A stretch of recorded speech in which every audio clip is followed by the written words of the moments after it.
Yes, so it all bust, Nigeria don't bust. Good morning, good afternoon, good evening, wherever you're watching from. This is EIE, Enough is Enough. And I remain your humble presenter, Donald Obaedo. Like one lady talking for social media, he said, Nigeria wahala. It be like Governor Wike voice, we no go ever feel clear. It is time for us to embrace the fight with Ninas. The meaning of Ninas is Nigeria Indigenous Nationality Alliance for Self-Determination. Let's say no to that fraudulent 1999 constitution. It is time to take back our sovereignty. It is time to take back our self-determination. Listen to the diagnosis and the cure to Nigeria problem from the Secretary of the Lower Niger Congress, Barrister Tony Nandi. Please, Nigerians, I want you to sit back and educate yourself. And let's see how we could come out of this Nigeria, that is same country that is enslaving everyone. Let's come out from this slavery. I want to use this opportunity to thank my viewers, to thank those that have been following my page, liking our page, and supporting this program. I say, as you've supported this program, the Almighty God will support you in anything you do in life. Sit down and listen to this. Good day, ladies and gentlemen. We welcome you to, on behalf of the Lower Niger Congress, where I am secretary, to this special brief in which we will be looking at where things are with the country. The country is sick, and all kinds of suggestions are being thrown all over the place. Some say, let's restructure. Others say, let's fight corruption to a standstill. Others think, a new leadership, just change the leadership. In all of these, the Lower Niger Congress is firmly convinced that, like doctors would do, you have to get at a correct diagnosis in order to have a viable prescription before you deploy that treatment according to that prescription, in that order. Any other thing you do, the patient will die. And that's where Nigeria is. If we refuse to do what will solve the problem, it can only get worse. And the worst is not even that Nigeria collapses. The worst is where we find ourselves in the midst of Somalia, in the midst of the kind of exchanges going on all over the place. And of course, nobody needs to be told that across the land, there's mass poverty, there's ethnic cleansing we hear about, there's gross insecurity, decayed infrastructure, corruption, impunity, there's no rule of law anywhere, and massive unemployment. And then the president is saying that the youth are lazy, hostile business environment, no social service, everybody has his own nepotism, everybody, everywhere is suffering from one part or the other. And therefore, we've come today to say, going by what the LNC had done to find out exactly where these things are coming from, because it's not anything about what you've been told before. Whatever you were told before, just put it aside and listen with an open mind to see whether you get a grasp of what this ailment is and what the options of solution and treatment could be. And therefore, we go to what is the genesis of this problem? Because if we trace it, we're able to come to where we locate the virus. Instead of treating the effect, we go to the cause and take it from there. This virus, is something that predates Nigeria itself, because Nigeria was not the project of the constituent components. It was the British on a business venture that set up something to carry on their business, and it came all the way to where they had to buy, territories up, paying the sum of £865,000 to the Royal Niger Company of the time, and then patching up all of what they got into the amalgamation we heard about of 1914. And in that amalgamation, and this is where the problem began, we will recollect that there was a caliphate. There was an 1804 event in which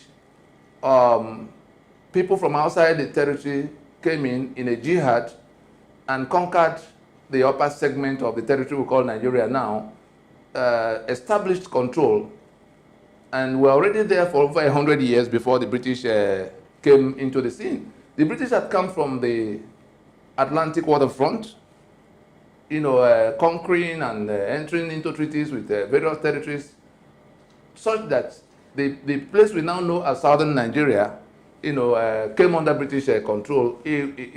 By the time they got into the Middle Belt area, they now had to contend with the caliphate that was coming down south. They were at the Ilorin and the Benue Belt at the time. Somehow they found common ground, and that common ground they found was what became the joint venture that we now call Nigeria. What was sold to us as amalgamation was actually an annexation of southern Nigeria to the north, which could not finance its own administrative costs, in which the southern territories were described as the southern lady of means, to be made available to them. That was how the Nigeria came about. And the important thing we have to take from it, which is still running to date, is that it was that joint venture between Britain and the Caliphate, which in 1914 became Nigeria, that has been made permanent by various constitutional instruments to service the purpose of the joint venture owners. The Caliphate came here in search of what to grab from the owners of the land. The British came here in search of what to grab. And like two robbery gangs that have to, join forces against the same target, the Nigeria was that target to to capture the territory and its people, and begin to take whatever they can take. As I speak with you this day, inside 2018, that joint venture takes home a daily 3 million barrels of crude oil from one corner. All of what they take from Lagos ports, the taxes, and everything that is the treasury of Nigeria belongs to that joint venture that operates in the name Nigeria. But how does that connect with the rest of people who are struggling with one aspect or the other? All of us struggling, many do not know that it is that joint venture that produced the instruments that define the relationships. And that instrument is called the Constitution. And there's a layer to this. The British Empire, the British Crown, and the government of Britain is at the apex of that pyramid.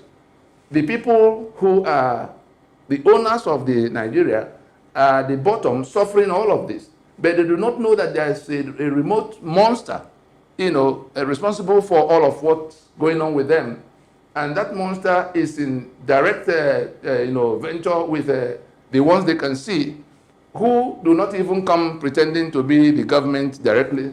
There's a constitution they have put in place, which, like the South African apartheid constitution, is a master servant instrument. We did not make it, and all of what we suffer, whether it is corruption or mass poverty or decay infrastructure or mediocrity, everything, impunity, everything is embedded in this instrument.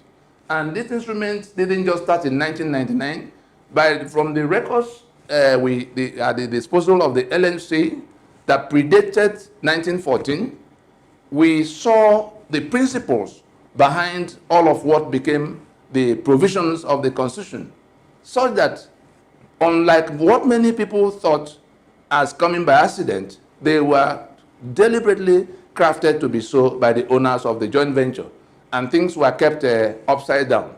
These documents were done between 1912 to 1919. There were others before it, but in all, we are reporting to you, and there are things in black and white that came before 1914, which we can point to, and also the Constitution that we now have to obey in all of the sources, the direct sources of the corruption and the whole of what has become this situation.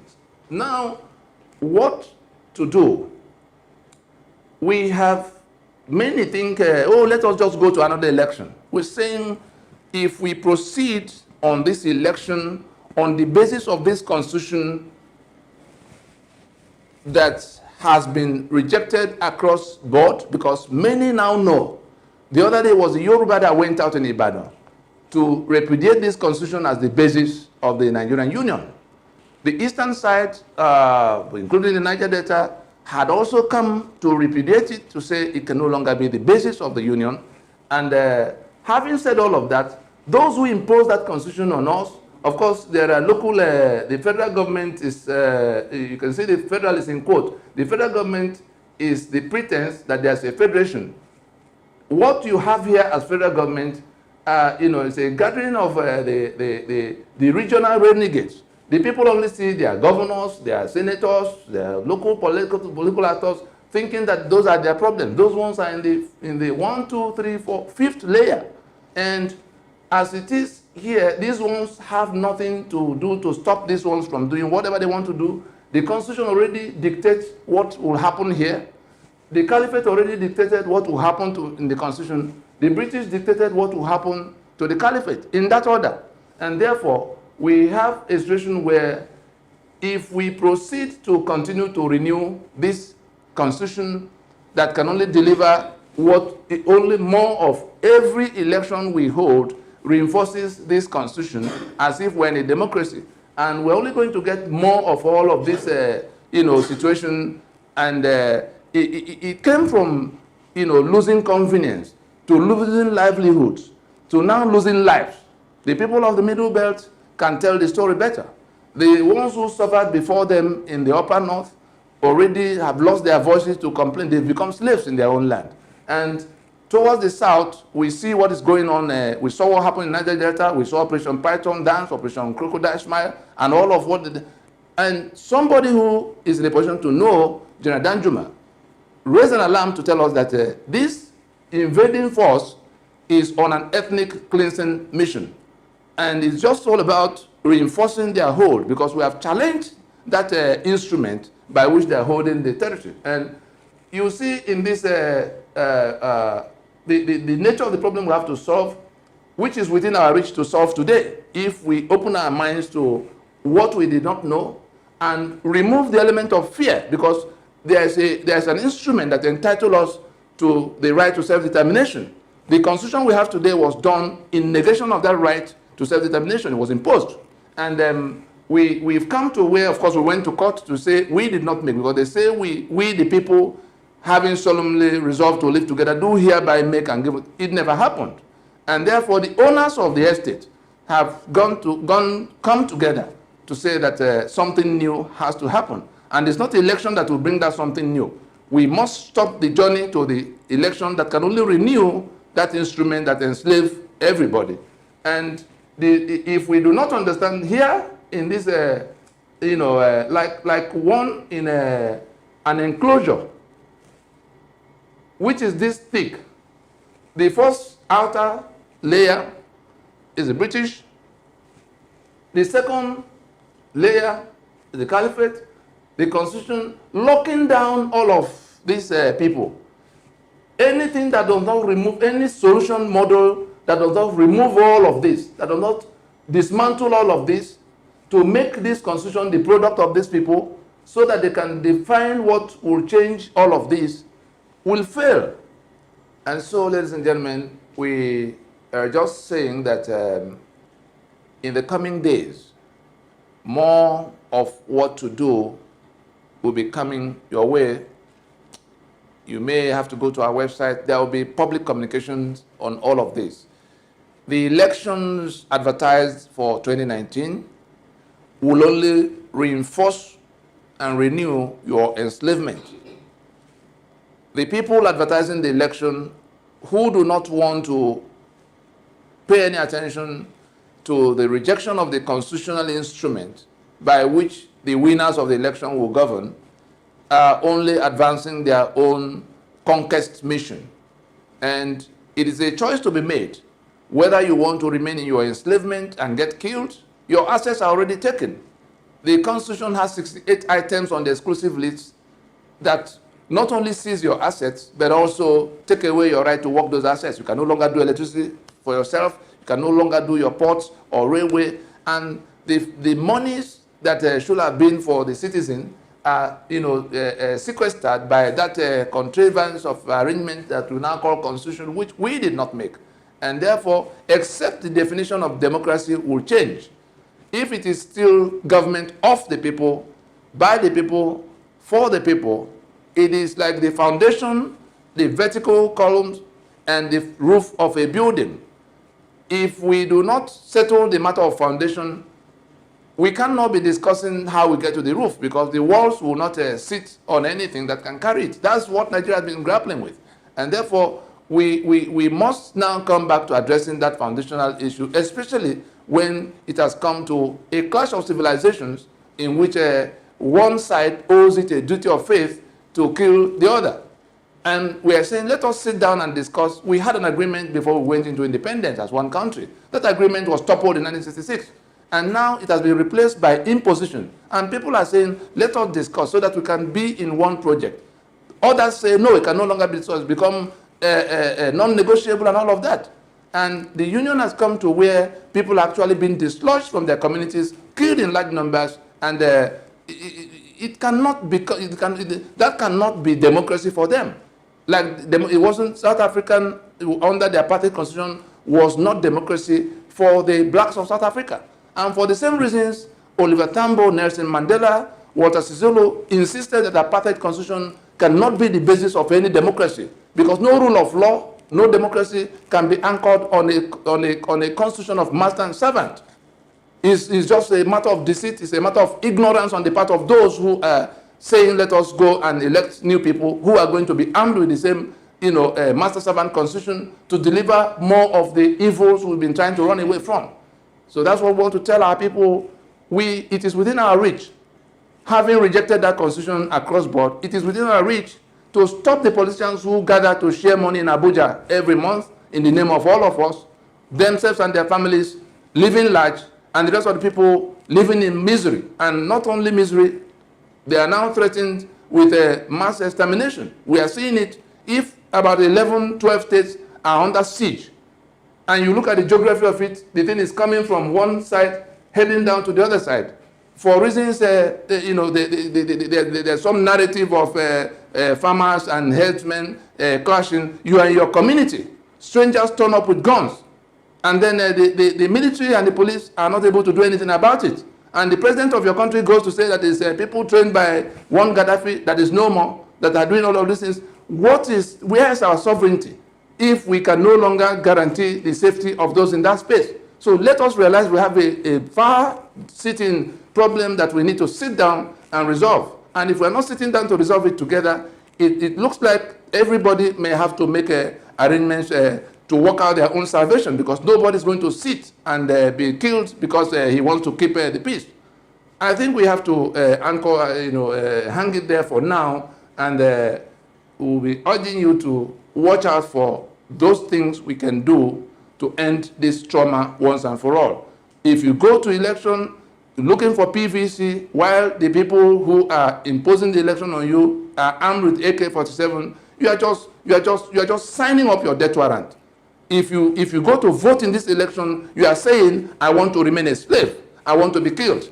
If you want it to be otherwise, just watch out in the coming days so that we can act together to end this our enslavement. Thank you very much.